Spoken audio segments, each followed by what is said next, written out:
The country of the pharaohs is renowned around the world for its enormous pyramids, its mummified royalty, and its priceless gold artifacts. But how much of the history of ancient Egypt do you truly understand? Were slaves used in the construction of the Great Pyramid?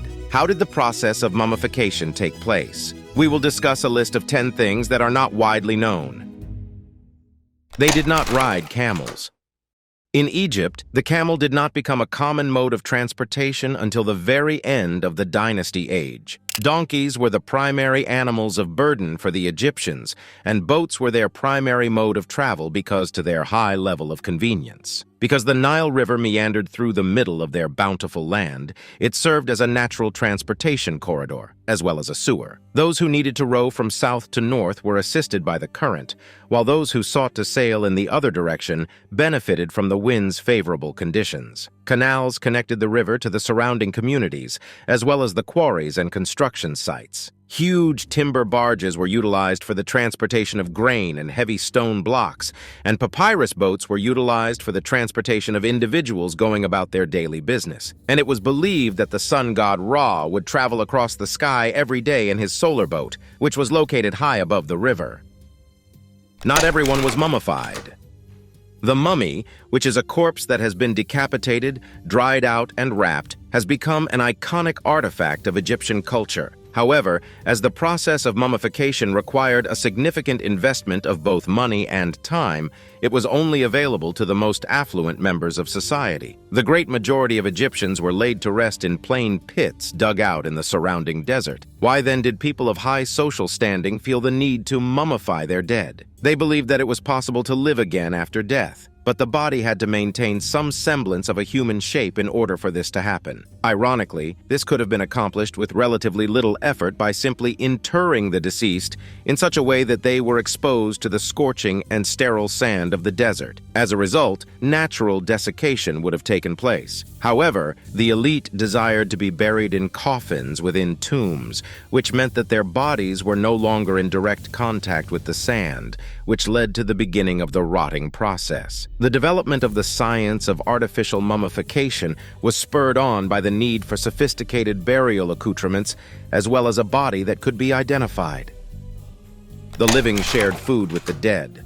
The mummified body and the Ka spirit that dwelt alongside it shared the tomb because it was intended to be their home for all of eternity. While a concealed burial chamber safeguarded the mummy from potential danger, a publicly accessible tomb chapel made it possible for family members, friends, and priests to pay their respects to the departed and make the regular offerings that were expected by the Ka. Food and drink were provided on a consistent basis for those who entered the tomb chapel. After being physically consumed by the living, those who had been spiritually consumed by the Ka were reborn as Ka themselves. Many families choose to spend the night in the tomb chapels of their ancestors in order to participate in the Feast of the Valley, which is a yearly event that celebrates both death and the cycle of life. During the hours of darkness, those who were still alive celebrated their reunification with those who had passed on by imbibing and dining by the light of torches.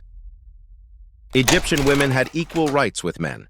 Within the framework of Egyptian law, males and females of comparable social standing were regarded as equivalents for all purposes. This meant that women were able to own property, generate income from it, buy, sell, and inherit it. They did not need to be safeguarded by male guardians and may bring up their own children in the event that they were widowed or divorced. They were able to bring cases before the law courts, where they may also be penalized by those courts. In addition to this, it was expected of them to act as a surrogate for the absent spouse in all business-related concerns. In ancient Egypt, marriage was a social obligation for everyone, and husbands and women were expected to fulfill tasks that were complementary yet opposing to one another inside the marriage. Everything that occurred within the four walls of the home was the purview of the wife, who held the title of mistress of the house. She was the primary caretaker of the children and managed the household, while her husband, who was the dominant member in the marriage,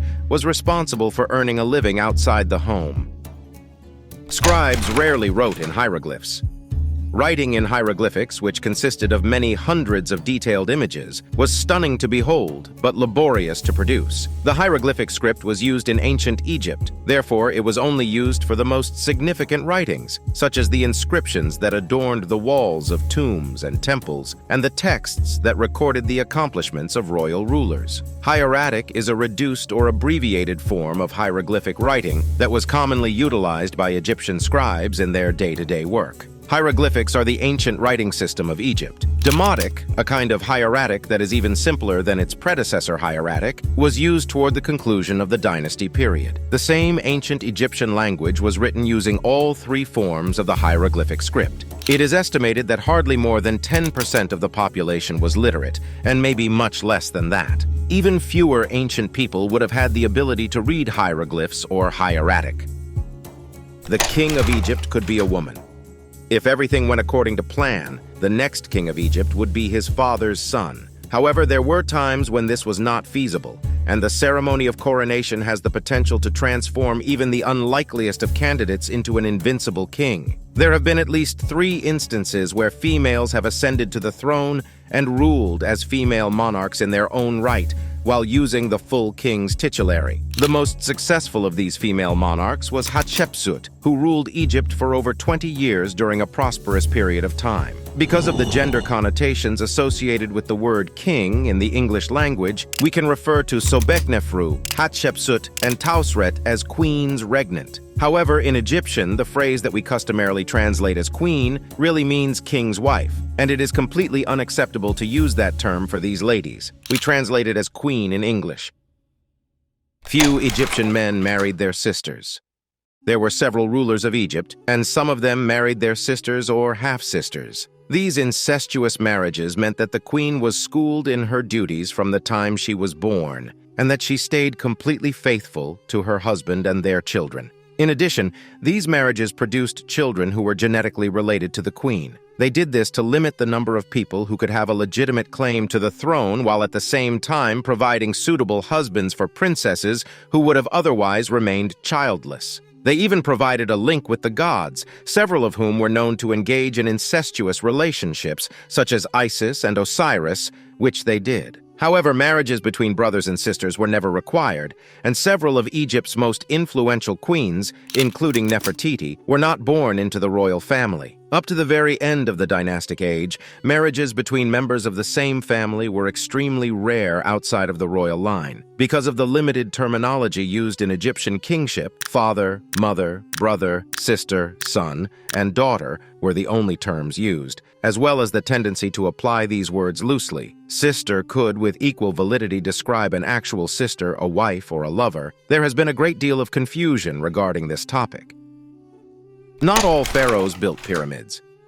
Pyramid tombs were constructed in Egypt's northern deserts by the majority of the pharaohs who ruled throughout the Old Kingdom, about 2686-2125 BC, and the Middle Kingdom, around 2055-1650 BC. These extremely visible monuments served 2 purposes. First, they connected the kings to the sun deity Ra, and second, they replicated the mountain of creation that rose from the depths of chaos at the beginning of time. However, by the beginning of the New Kingdom, about 1550 BC, pyramid construction had fallen out of favor. At this point in time, kings would construct 2 wholly distinct burial monuments. Their mummies would be buried in hidden rock-cut tombs in the Valley of the Kings, on the west bank of the Nile at the southern city of Thebes, while a highly visible memorial temple would serve as the focus of the royal mortuary cult. This temple would be located on the border between the cultivated land, home of the living, and the sterile desert, home of the dead. Following the fall of the New Kingdom, the successive kings of Egypt were all buried in tombs located in northern Egypt. Nevertheless, some of their graves have yet not been found. The Great Pyramid was not built by slaves. The ancient historian Herodotus held the belief that the Great Pyramid had been constructed by a workforce of 100,000 slaves. His image of men, women, and children frantically toiling under the toughest of conditions has proven to be an incredibly popular one with current filmmakers. Despite this, it is not correct. According to the findings of archaeological excavations, the Great Pyramid was constructed by a workforce consisting of 5,000 permanent salaried employees and as many as 20,000 workers on a temporary basis. These employees were free males who had been called up for national service under the corvée system. They were expected to put in a shift on the construction site for 3 or 4 months before heading back home. They were provided with money in the form of food, drink, medical assistance, and, for those who passed away while on the job, burial in the neighboring cemetery. They were housed in a temporary camp that was located close to the pyramid. Cleopatra may not have been beautiful. Cleopatra VII was the final queen of ancient Egypt, and she was successful in capturing the affections of Julius Caesar and Mark Antony, two of the most influential men in Rome. Then it stands to reason that she must have been a stunningly beautiful woman, right?